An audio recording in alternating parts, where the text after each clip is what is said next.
Gusto ko lang malaman mo na buhay pa ang nabaril mo at hindi sila magdedemanda. Alam mo na yon. Masyado kang nagpapaniwala sa balita eh.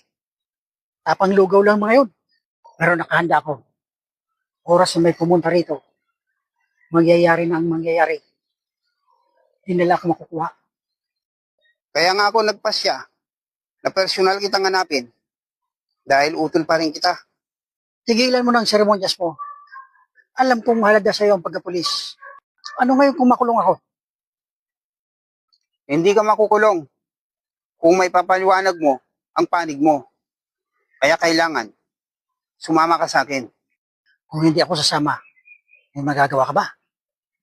Naipangako ko na hindi ako alis dito na hindi kita kasama. Ganyan ka na lang. Hindi kita kinilanin. Kilalanin, simulat sa pool, may kinilala ka ba? Kahit kailan, wala kang inintindi. Walang tama sa iyo kundi sarili mo eh. Si inay at ang iyong pamilya, pinahirapan mo. Pagod na ako sa iyo, tol. Tol, yan ka nila. Bunutan kita. Bumunot ka, tol.